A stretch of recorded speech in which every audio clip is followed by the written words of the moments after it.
A lot of people have been wondering whether or not Diablo 4 is going to be the PoE killer.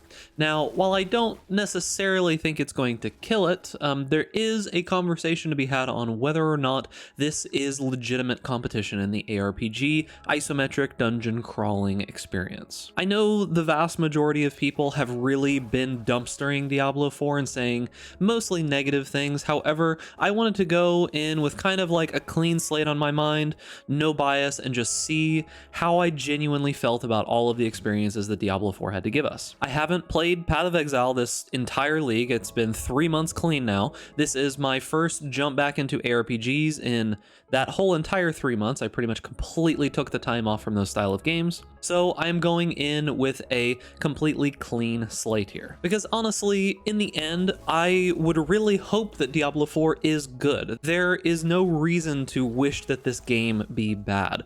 Competition is always a very powerful thing for the players, for the gamers that actually play the games. When a company has competition, that means that they have to try harder and do better. Without competition, a lot of the time things can get stifled. I always think back as a PC gamer to when Nvidia as well as Intel just had the complete lion's share of their respective markets, and performance didn't increase for years. I mean, we got these little tiny minute upgrades over the course of years and years and years.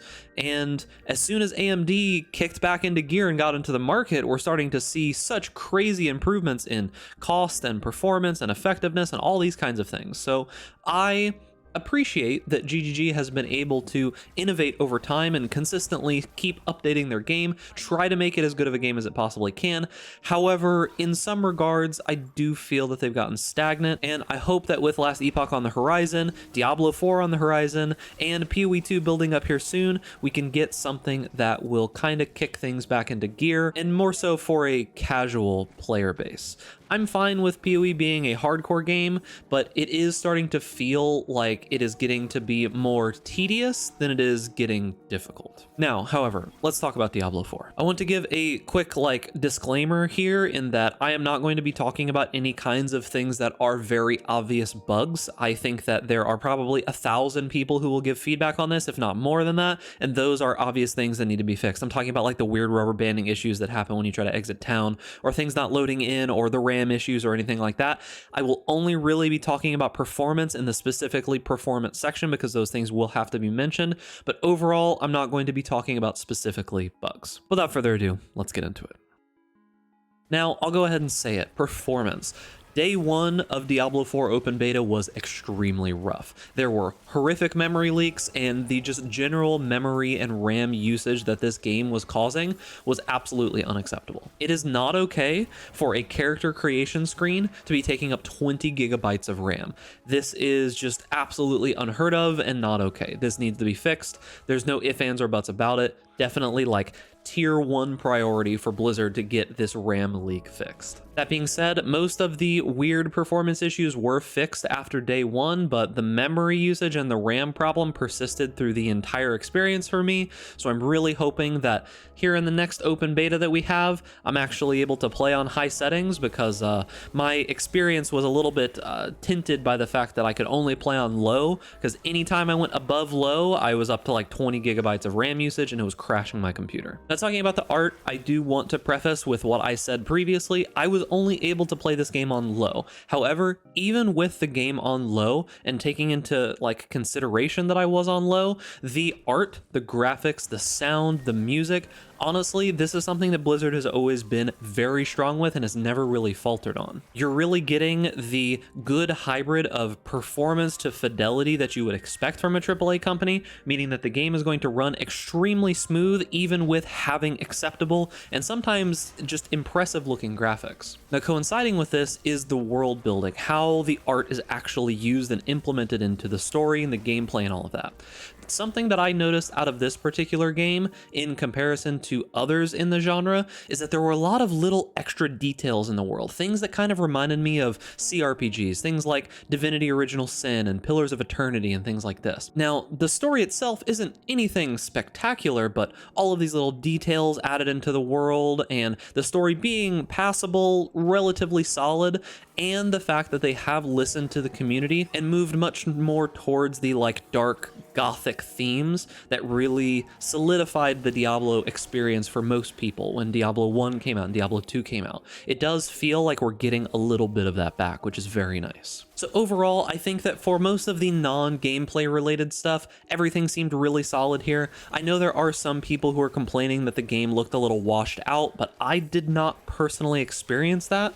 I'm not sure if this has to do with the different settings or different setups that certain people have, but I thought that the aesthetics and everything looked quite good, and most things were pretty solid looking. This is probably going to be one of those taste-based things, so keep in mind that videos are not going to do this game justice most of the time, as I have noticed the difference between the actual recorded video and what I saw on my screen with like HDR and everything that is available definitely were quite a bit different. So talking about the actual gameplay now. When it comes to game feel, I honestly don't know how much I have to say about this in general besides that it just feels like it has that AAA quality. The game actual play feels fantastic. Blizzard is a AAA company with more resources than basically anyone else out there for this kind of game, and it does really show in how responsive and fluid all of the abilities and just movement in general in this game feels. It is easily the best feeling game of the genre out there, and it's not even really close. However, although most of the classes feel fine, I do think that there are some issues with the balancing of the classes themselves. Now, this is most likely an early open beta woes kind of thing. It's probably an issue with the fact that scaling is going to be much different once we have the full complete set of information, all of the different powers and buffs that we're going to have as the characters level up higher. But as it is in the open beta, there's definitely a power difference between the three classes that are available to us, and I think everyone is pretty obviously finding out that the Sorceress is significantly stronger than the other two, where the Rogue is just a little bit behind, I feel, as long as you're playing the right build, but the Barbarian is very far behind and suffering a lot because of it. You really do have to pump the gear and pump the skill and pump the build to be able to get the Barbarian to perform the same as like a Sorceress who is just using some random stuff, right? It really does feel like for an average casual gamer, the Barbarian is just very, very far behind. Now, these are all things that can be fixed quite easily in the 1 or 2 months that we have until the full release, as it is really just a numbers thing. I feel that maybe on the low end, the Barbarian can get some buffs to help it along. The Rogue can get just a couple little numbers to some of their abilities, but the Sorceress does feel quite good for where it's at. I think the tuning could use a little bit of help. We'll see how that feels later on in maybe the next open beta if they've changed anything and with the full release. Now, talking about the classes specifically, I did play all 3 of the classes. However, I will say that I played the Barbarian the least. This was more of a time constraint kind of thing with all of the stuff that I had going on, but talking a little bit about the Barbarian, conceptually, this is the classic Barbarian experience, and the weapon mastery system that they've kind of implemented here does seem like an interesting concept.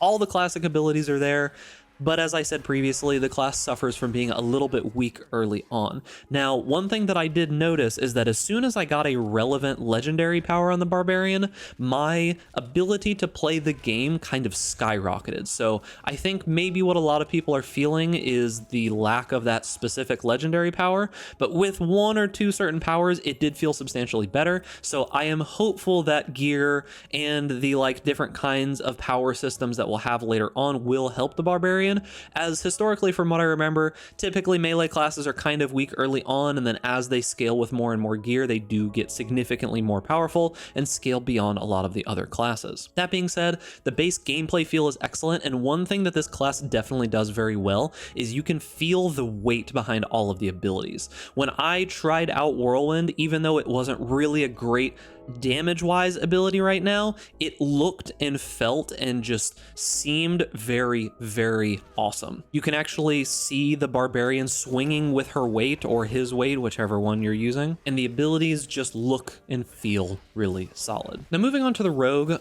concept-wise, this is probably my favorite class of the first 3 that we've got, and it was the most fun for me. This is kind of a unique playstyle in the like ARPG market, where it allows you to kind of of seamlessly combined melee abilities and range abilities with having multiple different weapons. You're able to have melee weapons and ranged weapons equipped at the same time and use them back and forth. Now, the melee side of things is a tiny bit lackluster, and I don't feel that it provides like enough oomph for the lack of utility compared to the ranged abilities. So I think that the melee could use a little bit of help. Range isn't really like all the way where I feel that it should be. Sorceress is still quite good in comparison, but I do think that the combo system, the combo point system that you get around level 15 feels very solid, and it like promotes active gameplay, switching between abilities. However, the other system where you kind of just work up towards free usage of your core abilities really didn't feel great, as most of the time when this would actually happen, it would like, I would proc my free abilities, but when I procced them, the enemies were basically already dead. That system is probably better for bosses, but I didn't really get to test it out. The only real downside that I could feel to the rogue was that there wasn't really a ton of variety, and most of the abilities kind of feel samey. You've basically got shoot a lot of arrows, shoot a lot of arrows, and shoot a lot of arrows as your choices when it comes to abilities. Then moving on to the Sorceress, this class is the strongest both offensively and defensively of all of the classes available to us. Every single one of the build paths are solid. You can play a lightning sorc, a ice sorc, a fire sorc, and all of them are extremely good. The abilities look and feel absolutely excellent. The only real problem when it comes to how the abilities look is some of the fire abilities look kind of bad, especially on low graphics. Like when I was playing, the meteor kind of looked hilariously bad, but these are things that I think could be relatively easy to fix. Hopefully we'll get some updates to those. I really just wish that the other classes felt as strong as this one did, and I gotta say, the teleport ability is probably my favorite looking skill out of everything that I've seen in the entire beta so far. It just looks and feels fantastic. And a lot of the other abilities, particularly the lightning ones, just feel really fluid and look solid. Like, I didn't realize how much I would like a class, you know, swinging a wand and seeing the spell travel along the path of the wand that you were swinging. It just felt really, really good. Now, when it comes to balancing a lot of these classes, I do think that items are quite important here. It is an ARPG, it is a dungeon crawler, itemization is basically everything, and we're not really getting anything too innovative here. This is probably one of the more lacking areas, I feel, improvement-wise from previous Diablo games, in that this kind of just looks like Diablo 3, but slightly different. There really isn't anything super special here. The previous system worked, and they, like I said, have made some slight adjustments to how you can like apply the legendary specialty effects that you can get on items, and there are a lot of free abilities that are added onto the gear now, which will hopefully help in creating some kinds of interesting builds and, you know, min-maxing your character a bit later on. But I do still feel like creativity is gonna be pretty limited here, with only having 6 abilities that you can use at any given time. Now, I don't think Blizzard wants to try and compete with Path of Exile in the item category, and I do think that that's fine. However, hopefully the in-game like item customization, once we get more into it, will have a bit more depth than what previous games have had. But I will say that if you're looking for like a similar crafting system to PoE and a similar item type system to PoE, you are just simply going to be disappointed, because I don't think that this game is trying to compete with PoE when it comes to depth and when it comes to like item systems and all of that. I think they're trying to be a little bit more casual. So if you're going in with that expectation, I can see how you would be disappointed, because it's definitely not what we've got here. Now, looking at the interface, I'm going to start with the issues that I have first. There needs to be a way to combine move and interact without it having to be attached to a skill slot. Now, I will say that using a separate button to interact with doors and pick up items has grown a little bit on me, but I would like the option to be able to do both of those things with a mouse click. I, however, am really confused by all of the people saying that the game doesn't have a dedicated move button, and I felt like it was kind of this weird like zeitgeist, or like I was kind of going crazy with how many people I saw saying this, like content creators, players, everyone that I was seeing was saying there's no dedicated move button, there's no dedicated move button, but there is one. You just have to bind your basic ability to a different button and bind move to left click and then unselect the like multi-combine checkbox. But the real issue here is that you cannot have move and interact on the same button as well as a basic skill elsewhere. That's really the main issue. So I was kind of confused with the people who were saying that there was no dedicated move skill. Just a little nitpick, but it just felt very strange to me. The second thing I don't really like about the interface is that I do miss the overlay map. This is kind of like a core feature of these games, I feel, at this point. I don't know about you, but I always play these style of ARPGs by following the overlay map. I'm looking at the overlay map more than I'm looking at the actual game itself. Now, this could be a design choice by Blizzard trying to prevent people from looking at the overlay map and looking at the game that they've created instead. It's going to be one of those you think you do but you don't type things, I feel. And I'm not 100% certain how I feel about it, because after a while I was able to get used to it and it didn't feel bad anymore. But as always in these cases, I kind of just feel like having a choice would be nice. That being said, and moving towards the good stuff, the map itself, the interactable map, is fantastic and I love it. The pin system is really awesome. You can have like multiple players in the party that all have their own individual pins, and it just feels like I never want to go back to a game with a giant map and an open world map that doesn't have this pin system ever again. I really, really enjoy that. And I gotta say, it feels really nice to have a HUD that is just like centered and simple and compact and effective.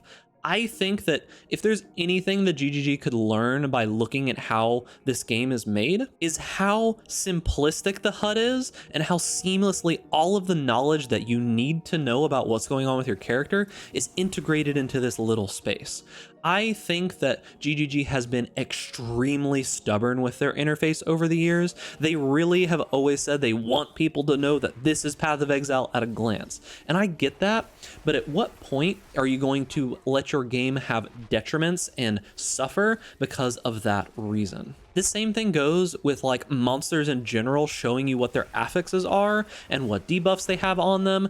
Like just putting those little icons underneath the name and like tinting the icons and such with different colors to show you the different debuffs and stuff on them are just such obvious like gimme options that just seemed, like I said, obvious to me. And I've had these ideas and spoken on them for years now. And finally seeing a game actually implement these makes me feel vilified in how good I know that this solution would be. Because after playing with it, it's like, oh wow, so the enemy is vulnerable whenever it has a slight purple tint to it. That's crazy. I know when it's vulnerable and I don't need to worry about looking at some little tiny itty bitty icon on the character or looking up in the like top right or top left of my screen to try to find some buff that I've got because, well, my health bar has like a little purple tint to it. I know that I'm vulnerable. That's crazy. So yeah, these things just seem so obvious, and it's kind of crazy to me that we didn't have them and still don't have them in PoE. So I'm hoping that this will inspire GGG a little bit and get them to make some of these very basic upgrades to these kinds of games that I feel like we should have. So here's hoping. Now, the emote slash like extra button wheel is a little weird, and this feels like kind of like a ham-fisted MMO thing that they're putting in here, but it is okay, and I think it is a necessary step in trying to make the world a little bit more lively. But I feel this is one of those things that is probably necessitated by the fact that this is going to be a cross-console game where people are going to be on a console with a controller. I feel that that's kind of like ham-fisted in there because of that, because you don't really need most of that in a computer-only game. You just, you type into the chat and go /thanks or something like that, and you do the emote. That's the way it's always been. That being said, I don't hate it. It is just a little weird to get used to. Moving on to the skill tree, I think this is a definite upgrade from previous Diablo games, but I do feel that this is one of those like illusion of depth kind of situations. I feel that Diablo's strong suit has always been in how easy it is to pick up the game and just have a good time with your friends. I feel like just about anybody in this game is going to be able to log in, make a character, figure out some abilities that'll go well together, and perform just fine. Whereas in a game like Path of Exile, most people are going to have to follow a guide to have a good experience.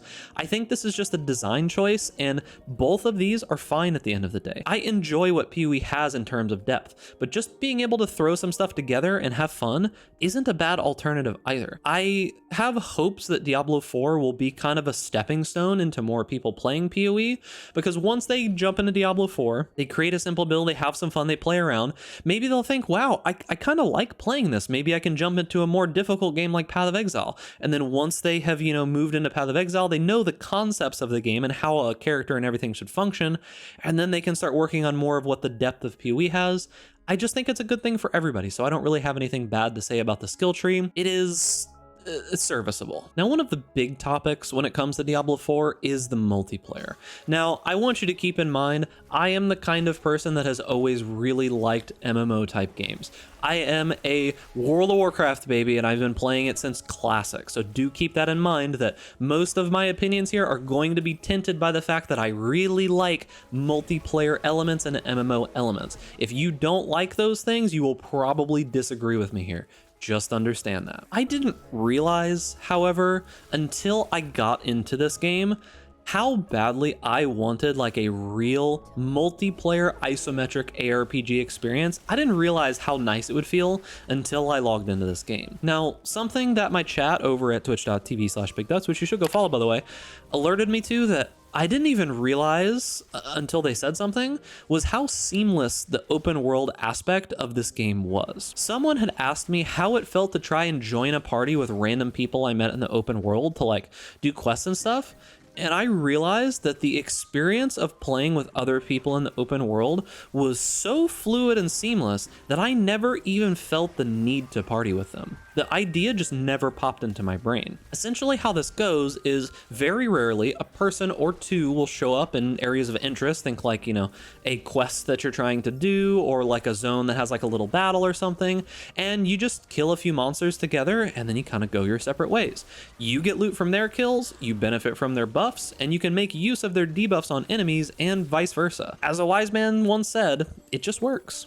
One thing about the party system, however, that I was not able to fully explore was exactly how the level scaling works.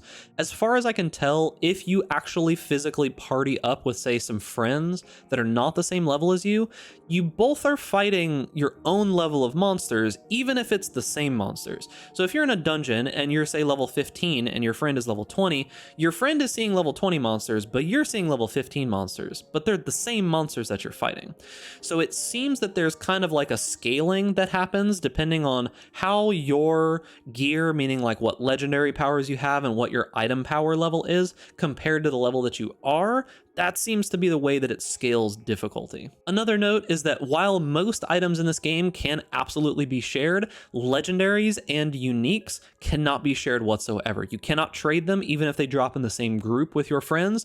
Those items, once they drop, are yours and yours only. This seems like the main progression that people are going to be working on, is finding these legendary affixes, because you are able to take these affixes off of items and craft them onto other items. So this is going to be one of the major systems that I feel will create power for us later in the game, but we don't know a ton about this now, so I'm not really going to go too in depth in it as is. Now, talking a little bit more specifically about the open world, as far as I have felt, it doesn't feel like the open world is forced. There's lots of small interactables and things to do that are spread out in the world, and it just seems that there's always some kind of little hidden secret stashed away around any corner that you walk up to, whether that be like a chest or like a cool side quest or even a dungeon.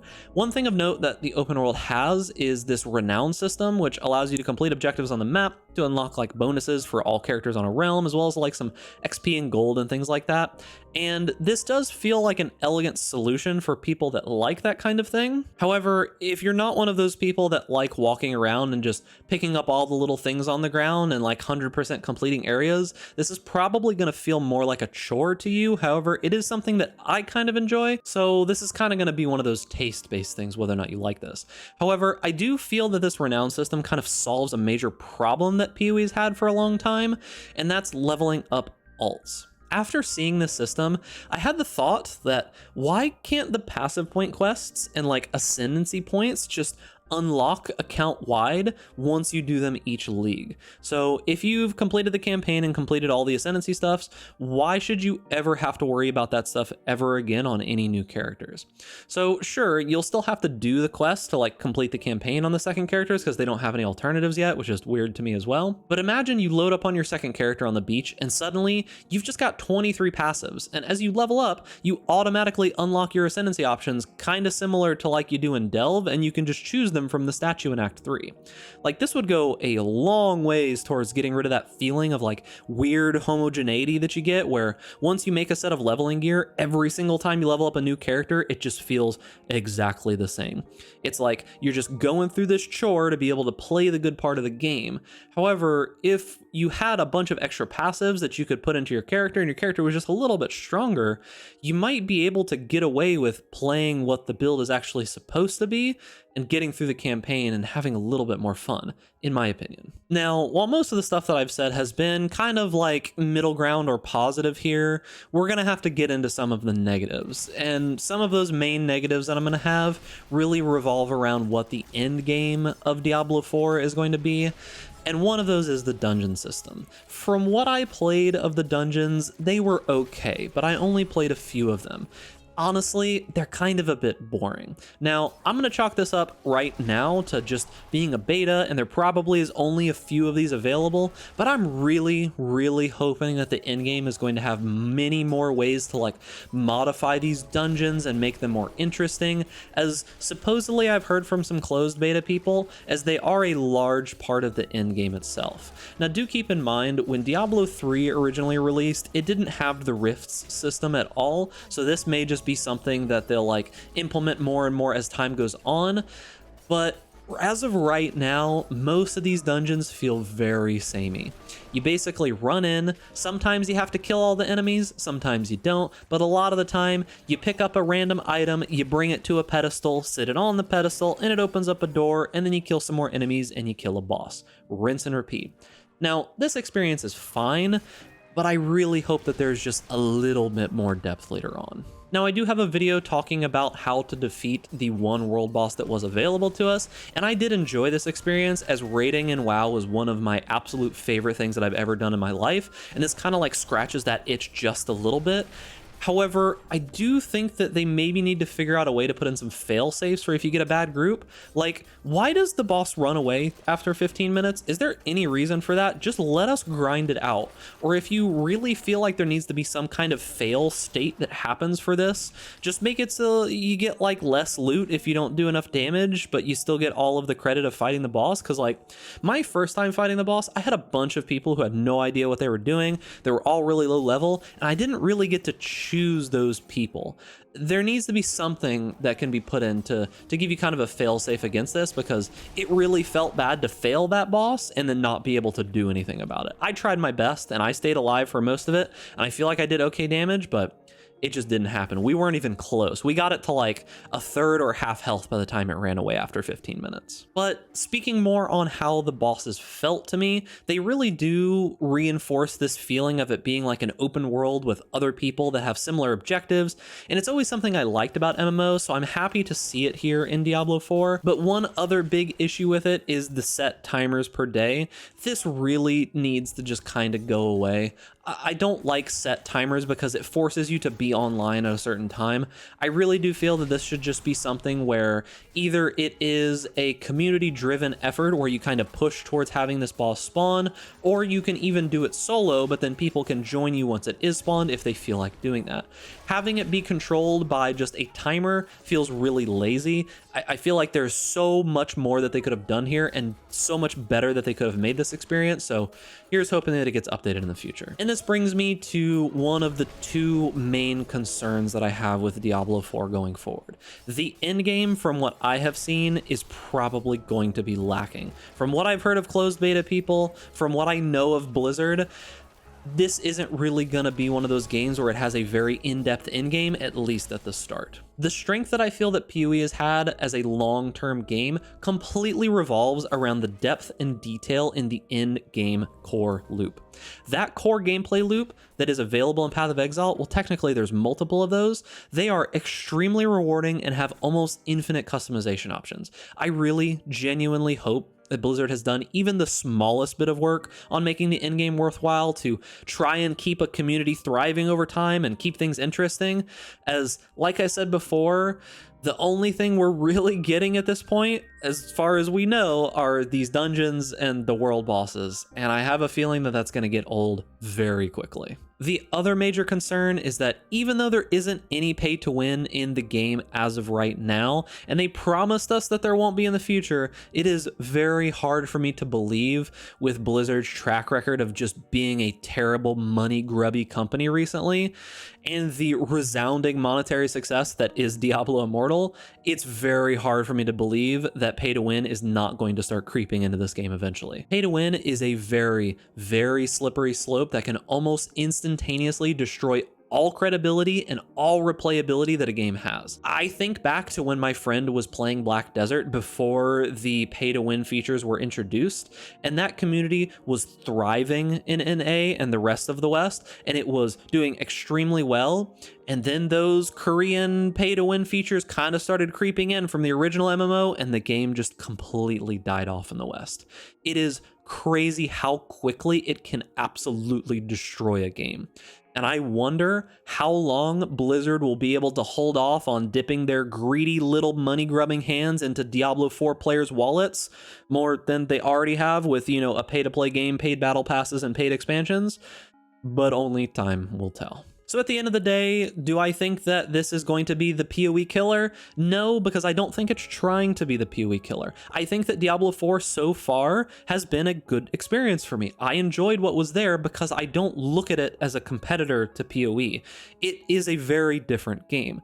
Now, is this going to be competition for PoE? Absolutely, because a lot of the more casual players that want this ARPG experience will absolutely gravitate towards Diablo 4 instead of PoE. Now, I know that GGG has said that that's fine, they're focusing more on a hardcore player base, but I really do hope that this does inspire them to maybe pull a little bit back on the tedium and focus on just trying to make a game that is open, available, and just at the end of the day, fun. Because one of the biggest takeaways that I got from Diablo 4 and playing the open beta is that it just kind of felt nice to not be so stressed while playing an ARPG. I noticed that whenever I play PoE, I'm just in a constant state of stress and I can't really relax anymore. I've heard that the most recent patch has kind of fixed that the changes to Arch Nemesis have kind of pulled back a little bit on the stress, but it is still a relatively stressful game compared to other ARPGs, and I'm hoping that maybe we can get back a little bit more of the fun and get away a little bit from the tedium and the stress. And remember, boys, if you're enjoying this content, make sure to give this video a like, subscribe to the YouTube channel, hit that notification bell to stay up to date with all the latest videos, and stay safe out there in Sanctuary, and I guessed Ray Class because I talked about PoE as well. And I'll see you guys in the next video.